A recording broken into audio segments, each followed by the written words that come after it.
جو ریٹ تھا اس کے حوالے سے میں بات کروں گا کہ ایفیڈیوٹ نشانہ تھا، ریٹ بہانہ تھا۔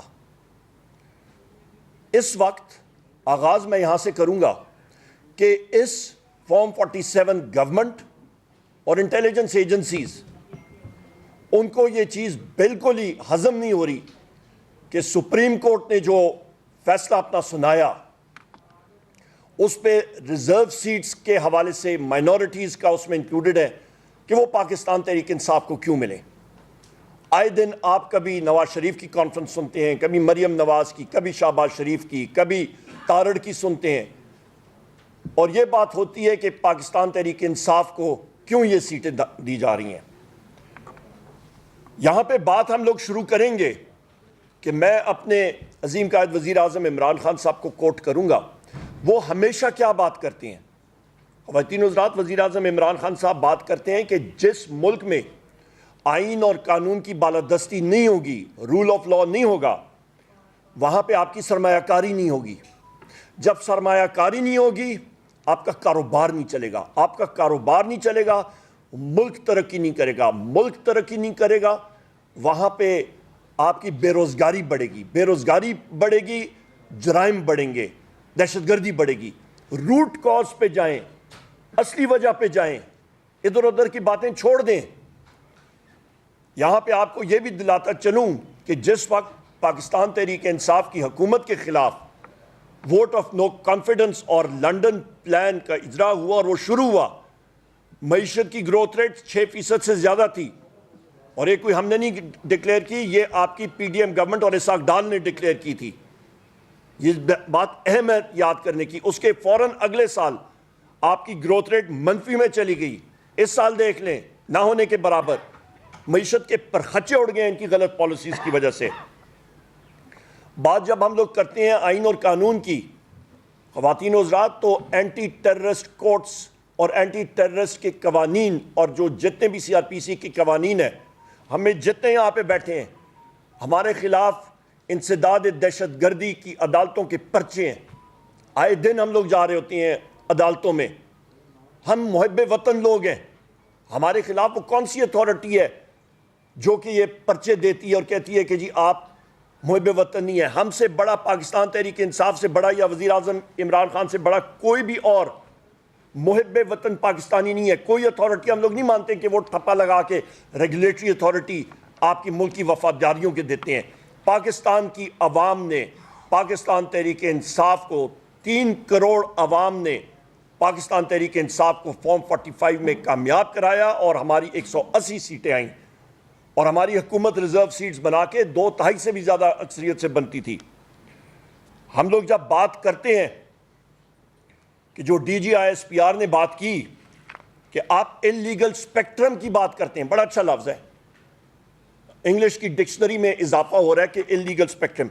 آئیں پھر انلیگل اسپیکٹرم پہ بات کرتے ہیں، تو سب سے پہلے تو اپنے محسن نقوی جو آپ کا نگران وزیر اعلیٰ تھا، اس کے دور میں 450 ارب روپے کی جو گندم یہاں پہ خریدی گئی، اور پھر پنجاب کے کاشتکاروں کی ریڑھ کی ہڈی توڑی گئی، ان سے ان کا خون پسینے کی کمائی جو ہے ان کا نوالا چھینا گیا ان کے منہ سے، اور گندم کسانوں سے نہیں خریدی گئی، باہر سے امپورٹ کی، اور اس کے بعد ابھی ایکسپورٹس کی تیاریاں ہو رہی ہیں۔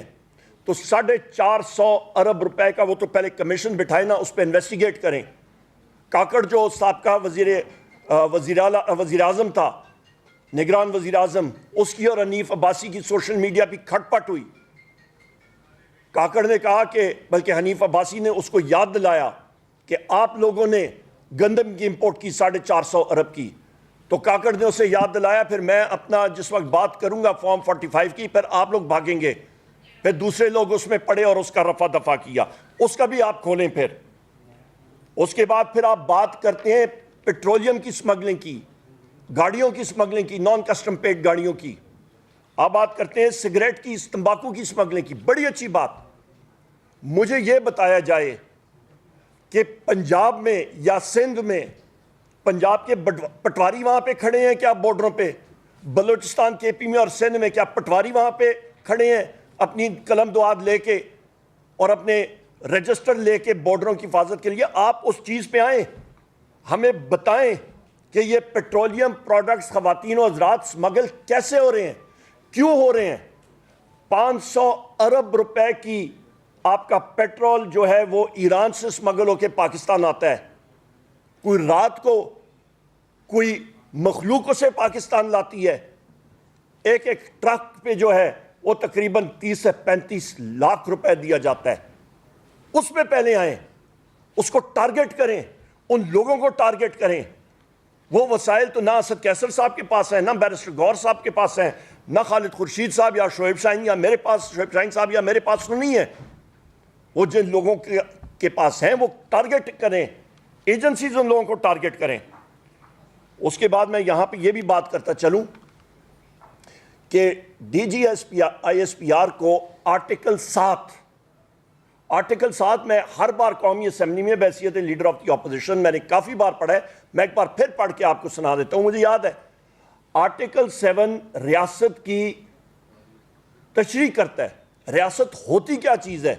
ریاست ہوتی ہے آپ کی وفاقی حکومت, آپ کی مجلس شورا سینٹ نیشنل اسمبلی, آپ کی صوبائی حکومت, آپ کی صوبائی اسمبلی, آپ کا ٹی ایم تحصیل میونسپل ایڈمنسٹریشن آپ کی ریاست ہے جو کہ ٹیکس عائد کر سکتا ہے.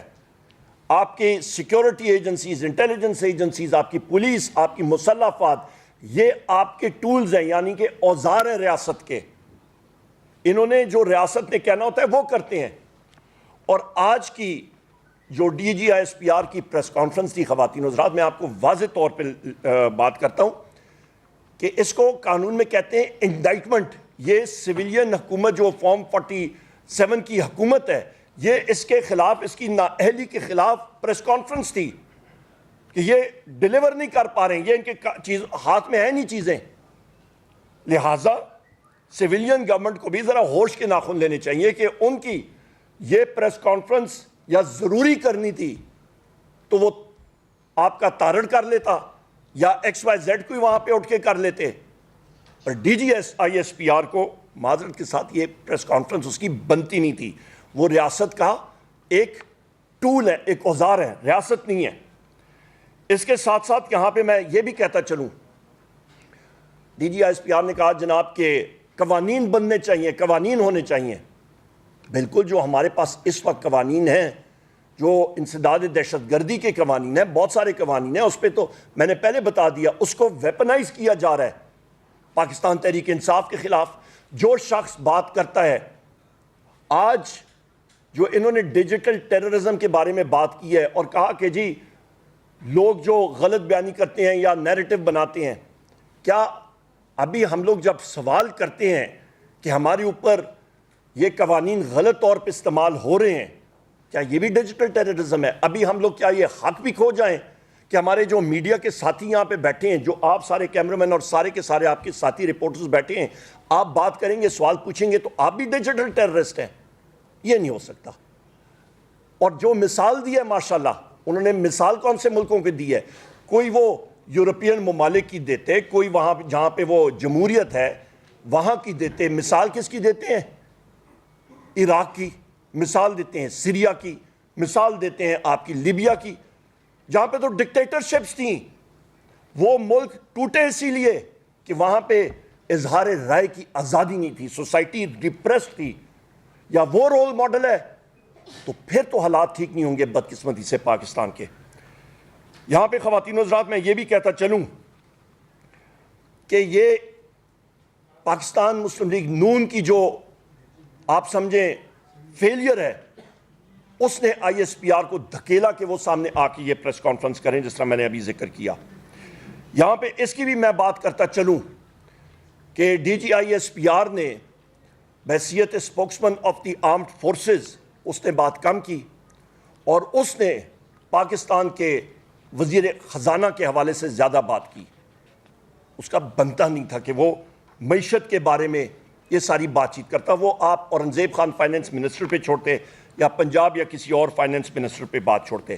یہاں پہ ایک اور چیز D G I S P R نے بات کی کہ آپ کے اس انلیگل سپیکٹرم میں بے نامی اکاؤنٹس کے بارے میں بات کی ان چیزوں کے بارے میں بات کی، تو آپ کا وزیر اعظم شہباز شریف فارم 47 کا، اس سے جا کے پوچھے نا کہ بھائی جان وہ مقصود چپڑاسی تھا، اور کون تھا جی، 2-3 اور بھی ایسے لوگ تھے جو فوت بھی ہو گئے، اس دنیا سے چلے گئے، تو وہ پاپڑ والا پتہ نہیں کون تھا، وہ فالودے والا، پاپڑ والا، لانے والا، وہ سارے اس دنیا سے چلے بھی گئے۔ تو پہلے آغاز تو ادھر سے جائے نا، پرائم منسٹر ہاؤس کا ایڈریس تو فلانوں کو پتہ ہے، جا کے پوچھیں، کویسچنر ادھر سامنے سوال نامہ رکھیں اور کہیں کہ جی بے نامی اکاؤنٹس کا آپ ہمیں حساب دیں۔ جو وہ ایان صاحبہ تھیں جو فرنٹ کرتی تھیں، اس پہ نام آصف علی زرداری کا آتا تھا، فارم 47 کے آپ کا جو صدر ہے، اس کے لیے جو پیسہ ملک سے باہر جا رہا تھا وہ کیا تھا؟ یہ کس کو وہ کس کی آنکھوں میں مٹی جھول رہے ہیں؟ یہاں پہ ہم لوگ بات کرتے ہیں جناب لینڈ مافیا کی، انہوں نے بات کی، تو ابھی میں اخبار میں پڑھ رہا تھا کہ جنرل باجوہ صاحب کے سمدھی ہیں، میرا خیال ان کا مٹھو ان کا کوئی نام آتا ہے، اس سے صابر مٹھو، اس سے بات پوچھے نا، اس کے سامنے سوال نامہ رکھیں کہ بھائی جان یہ اربوں روپے کی پراپرٹیز آپ کی آ رہی ہیں تو کدھر سے آ رہی ہیں؟ آغاز کریں نا گھر سے، ہم آپ کے ساتھ دیتے ہیں، بے فکر ہیں۔ پاکستان تحریک انصاف، وزیر اعظم عمران خان صاحب نے ہمیشہ کہا ہے ہم لوگ صف اول میں ہوں گے کرپشن کے خلاف، بسم اللہ کریں۔ پھر آپ جناب والا جس وقت نارکو یعنی کہ منشیات کے حوالے سے اسمگلنگ کے بارے میں بات کرتے ہیں، بالکل صحیح بات ہے، منشیات کی اسمگلنگ پاکستان میں عروج پہ جاری ہے، کون کر رہا ہے؟ ان لوگوں کو سامنے لائیں، ان کو پکڑیں، ڈی جی اے این ایف کو کہیں کہ سامنے لائیں۔ آپ یہ ساری چیزیں جب تک نہیں کریں گے کام نہیں ہوگا۔ آپ کا فوکس ہوا ہے، ہمارا ساتھی ہے مراد سعید صاحب رپورٹس ہیں، کیونکہ اس نے یہ ہمت کی کہ اس نے پوائنٹ آؤٹ کیا کہ ملکنڈ کے ایریا میں کئی لوگ آ رہے ہیں، دہشت گردی کو فروغ دے رہے ہیں۔ اس شخص نے، اس نوجوان نے جسارت کی، اس نے کہا جی جنوبی اضلاع سے یہ نیکسٹ ٹارگٹ ہوگا۔ اس کے خلاف کیا ہوا؟ ریاست کو تو سب سے پہلے ان سے معافی مانگنی چاہیے، اور ریاست سے مراد میرا ریاست کے اوزار نہیں، جو آپ کی حکومت ہے وہ بھی، اور ساری کی ساری ریاست، پھر اس سے معافی مانگے کہ جی آپ صحیح کہتے تھے، اور اس کے خلاف جو کیسز جھوٹے بنے ہوئے وہ ختم ہونے چاہیے۔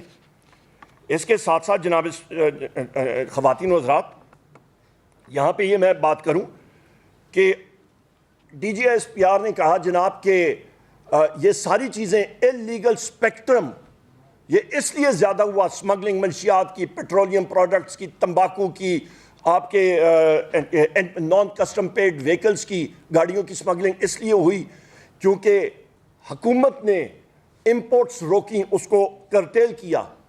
آپ کی یادداشت کے لیے ذرا انٹرنیٹ کھول کے دیکھ لیں کہ یہ ریسٹرکشنز یا رکاوٹیں کس نے لگائی تھیں؟ یہ اسحاق ڈار نے لگائی تھی جب پی ڈی ایم 1 کی حکومت آئی تھی، اور اس کے بعد آپ کا جو یہ کیئر ٹیکر گورنمنٹ آئی تھی اس نے لگائی تھی، اس نے کنٹینیو کی ہیں، آج تک وہ جاری ہے، اور میں نے اپنے بجٹ سپیچ میں بھی اس کے بارے میں ذکر کیا۔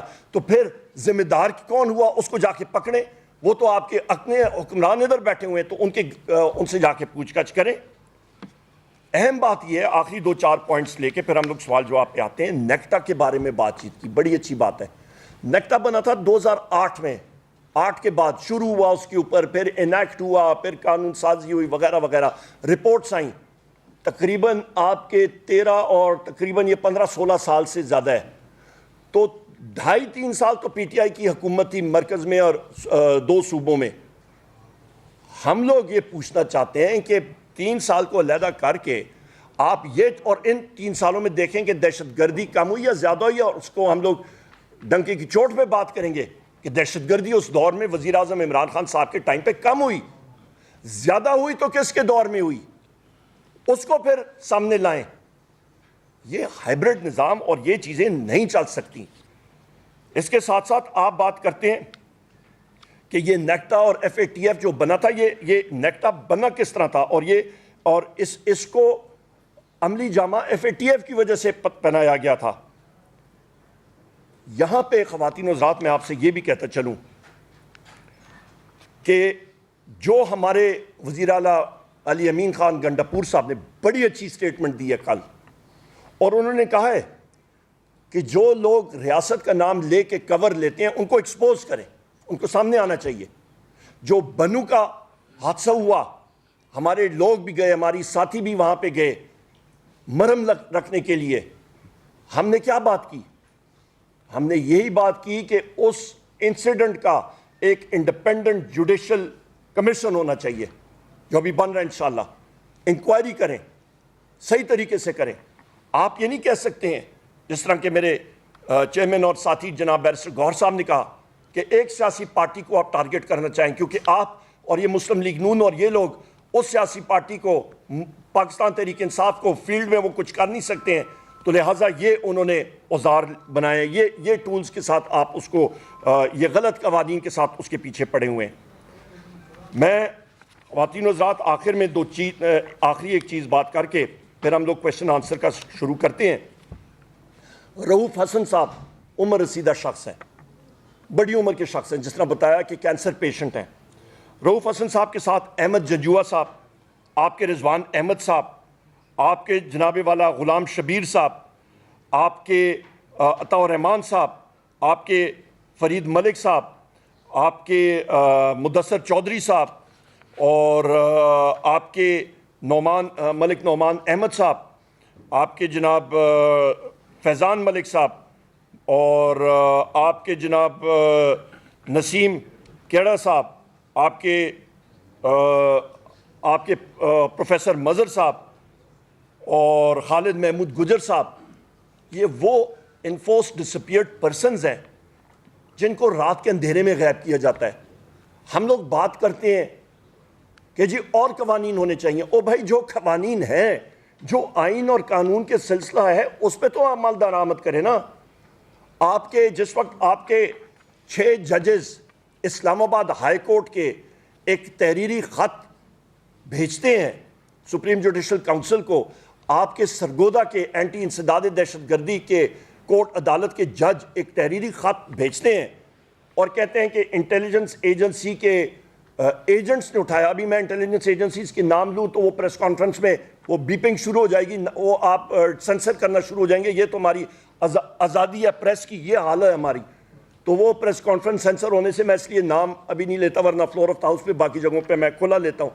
سو لہٰذا مجھے یہ بتائیں کہ جہاں پہ آپ بات بھی نہیں کر سکتے ہیں, آپ کی بات کرنے پہ قطعاً, آپ کی سوچ پہ قطعاً, آپ کا رول ماڈل غیر جمہوری ممالک اور غیر جمہوری حکومتیں, آپ کیسے مقابلہ کریں گے؟ اور آپ کے اپنے جو حکمران ہیں وہی سب سے بڑے چور اور ڈکیت بیٹھے ہوئے ہیں, اور آپ ان کی حفاظت, ان کو تحفظ دے رہے ہیں. تو لہٰذا خدارا یہ چیزیں نہ کریں. اور یہاں پہ جب ایسے ادارے جب اٹھ کے تو ان لوگوں کا ڈیفنس میں بات کرتے ہیں, شوگر کوٹڈ الفاظ میں بات کرتے ہیں, مسلم لیگ نون کو ڈیفینڈ کرتے ہیں, پیپلز پارٹی کو ڈیفینڈ کرتے ہیں, ان پارٹیوں کو ڈیفینڈ کرتے ہیں. خواتین و ذات وہ بات عوام کے عوام جو ہے وہ اس کو اپریشیٹ نہیں کرتی, اس کو کوئی داد نہیں دیتی.